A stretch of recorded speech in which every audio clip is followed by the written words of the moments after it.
Olá, gente, sou eu, professor Nélio.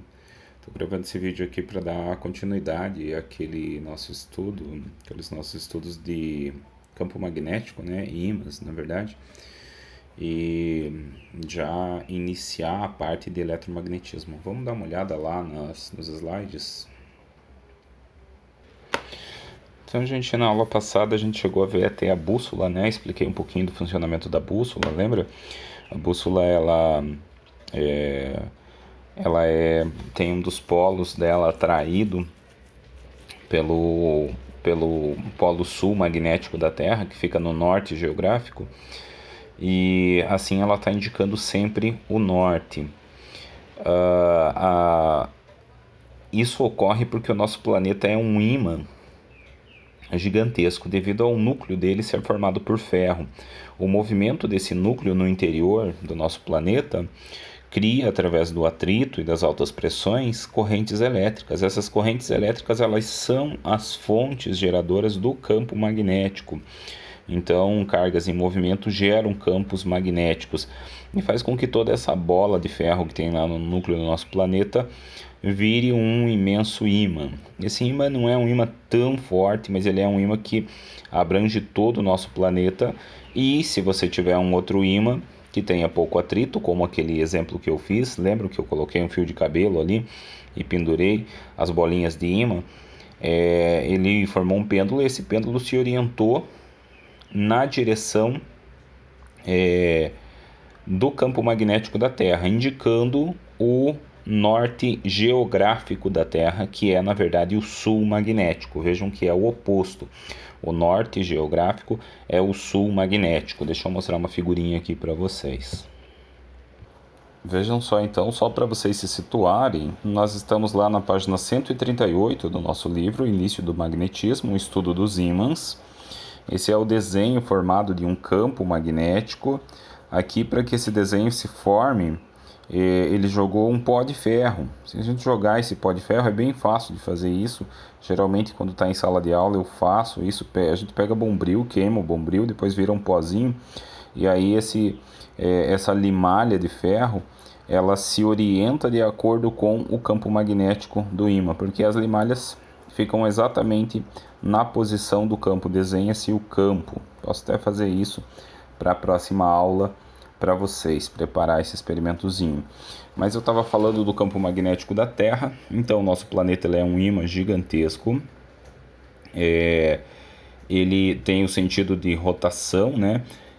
O nosso planeta ele é levemente inclinado. O campo magnético também tem uma inclinação, não obedece exatamente à inclinação de rotação do nosso planeta, mas ele também tem uma certa inclinação. O campo magnético da Terra, os polos do campo magnético da Terra, eles são opostos aos polos geográficos. Então nós temos aqui polo norte geográfico, vai ficar o polo sul magnético, ele vai ficar mais ou menos assim, ó. Então ele não vai indicar exatamente esse sentido do norte e sul, mas vai ser aproximadamente o norte geográfico. Então o nosso sul magnético é aproximadamente o norte geográfico. O nosso norte magnético é aproximadamente o sul geográfico. Beleza, gente? Se a gente fosse colocar um ímã, é como se esse nosso ímã tivesse, o nosso campo tivesse assim, ó. Então ele fica tem um certo grau ali um certo ângulo de inclinação, e esse nosso campo magnético aqui, ele estaria mais ou menos, né, apontando para o norte geográfico. Sul magnético, norte geográfico. Norte magnético, sul geográfico. É o oposto, nunca esqueçam disso. Tá bom? Vamos voltar lá para os slides. Outra propriedade bem interessante dos ímãs é o princípio da inseparabilidade dos polos. Se você pegar um ímã e quebrar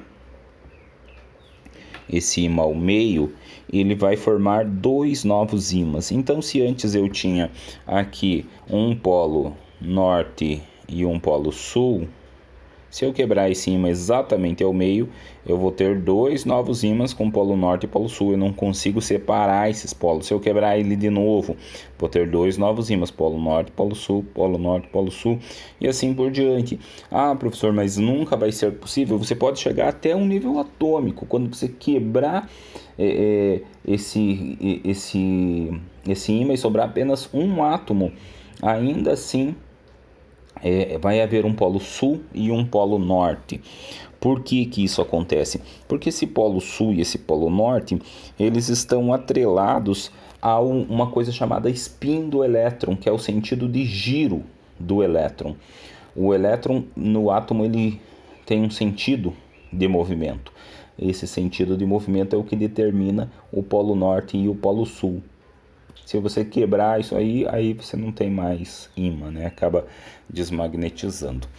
Falando em desmagnetizar, para você magnetizar um ímã, fazer com que um composto de ferro, níquel, cobalto, ou algum outro metal ali, como aqueles superímãs lá de neodímio, para que ele se transforme em ímã, você tem que passar uma corrente elétrica por esse metal.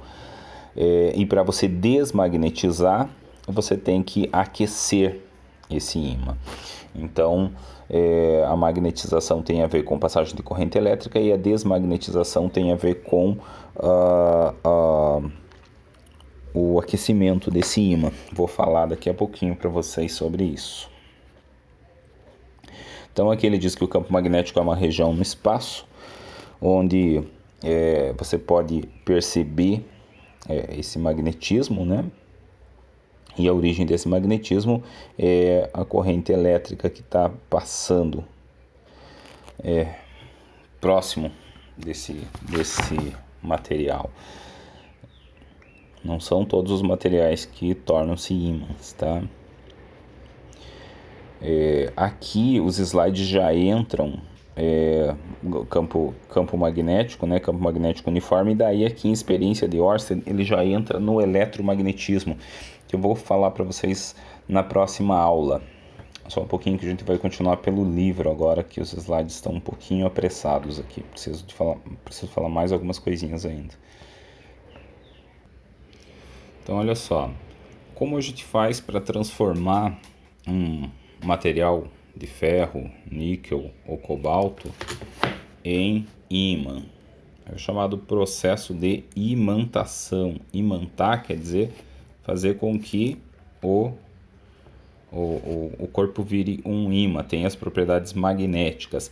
Então tem três maneiras de se imantar um ímã.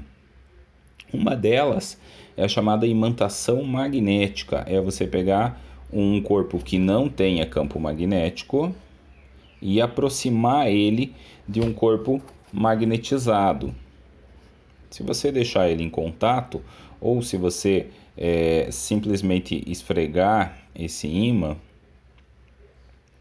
na verdade, quando você esfrega é a segunda maneira, que é a imantação por atrito. Essa imantação de aproximação por indução magnética, basta você apenas aproximar esse ímã de um corpo que não seja ímã para que ele adquira as propriedades magnéticas. Vou fazer uma demonstração aqui para vocês bem rapidinho. Então, olha só, tenho aqui os meus ímãs, né? Vou pegar uma correntinha, vou pegar uma correntinha aqui. Essa correntinha ela não tem nenhum efeito magnético nela. Deixa eu mostrar para vocês aqui. Vou pegar um outro objeto de ferro aqui, ó. Esse aqui tem um pedacinho de... Pronto, tirei. Não tem nenhum efeito magnético. Vou aproximar a correntinha aqui. Ó. Opa, vocês estão conseguindo enxergar? A correntinha tá aqui. Aproximei ela. Se eu pegar um outro objeto aqui que tenha ferro na sua composição, vou pegar um araminho bem leve aqui. Acho que esse aqui não tem ferro.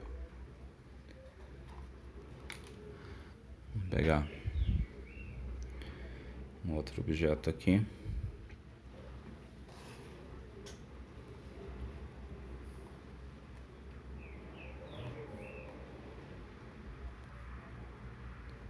Essa correntinha ela vai acabar sendo magnetizada.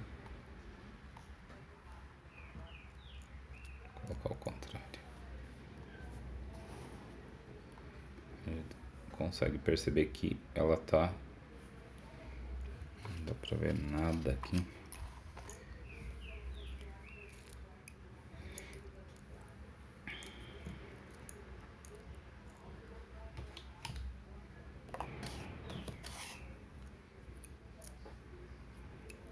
Vou trocar, vou usar esse grampo aqui. Aí vai ficar mais fácil. Agora eu uso... Ops.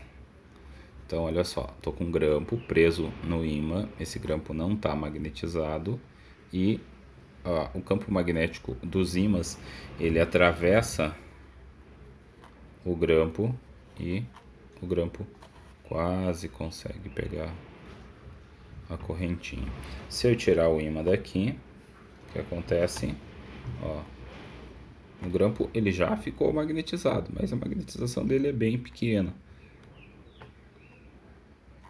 Ele até puxa um pouquinho a correntinha,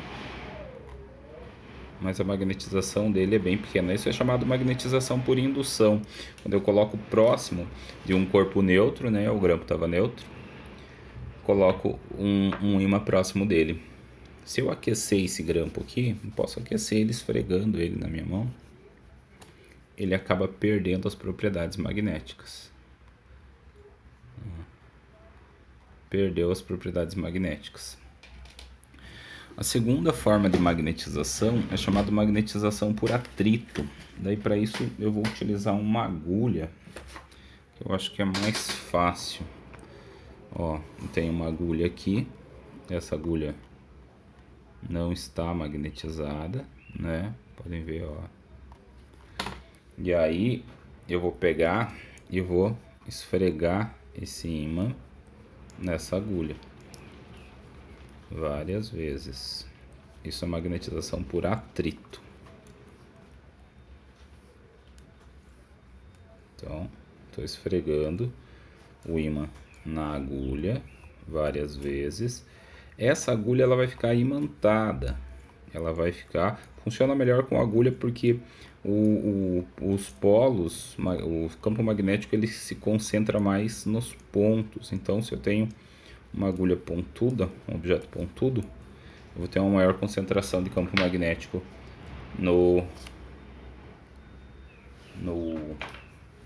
nas pontas. Vou pegar novamente a correntinha aqui e agora a gente já pode ver que a agulha está quase conseguindo. A correntinha é meio pesadinha, né? Mas vejam, ó, a agulha agora já até quase consegue puxar a correntinha. Se eu tiver um ímã super potente, eu consigo transformar qualquer material em ímã. Essa é a magnetização por atrito. E a terceira forma de magnetização é a magnetização por magnetização através de uma corrente elétrica, que daí seria a terceira forma de magnetização, que consiste em enrolar um corpo neutro em um fio condutor e passar por esse fio condutor uma corrente elétrica. Isso aqui eu vou fazer porque é aquele experimento de Ørsted, e aí a gente cria um eletroímã. Então são as três formas de magnetização, e para desmagnetizar basta aquecer, colocar esse ímã num forno, por exemplo, ele vai ser desmagnetizado. O que acontece no final das contas dentro do ímã quando eu estou esfregando um outro ímã nele? Os ímãs, esses materiais, ferro, níquel, cobalto e algumas outras ligas metálicas, eles têm os átomos com uma característica própria, que em cada átomo os elétrons têm um sentido de spin igual. Acontece que num átomo, esses átomos eles estão desorientados lá dentro, e quando você passa um ímã, você está alinhando, você está organizando esse sentido desses átomos, e todos eles ficam da mesma forma. É o que a gente chama de organizar os ímãs elementares, que é o ímãzinho que tem o campo magnético que tem em cada átomo do corpo. Quando você aproxima um ímã, ele também orienta esses ímãs elementares, e você tem a soma de todos os campos magnéticos de cada átomo do corpo, que vai, no final das contas, dar um campo magnético perceptível. Quando você aquece, ou se você ficar batendo um ímã, você bagunça, você faz com que esses ímãs elementares fiquem um para um lado, outro para o outro, e o campo magnético vai ficando mais fraco e às vezes até nem é mais perceptível. Então é assim, mais ou menos, que funciona a imantação. Beleza, gente? Então por hoje era isso, tá bom? Espero que vocês tenham gostado aí. Vamos esperar as aulas ao vivo, né? Talvez sejam um pouco mais dinâmicas. Valeu, um abraço.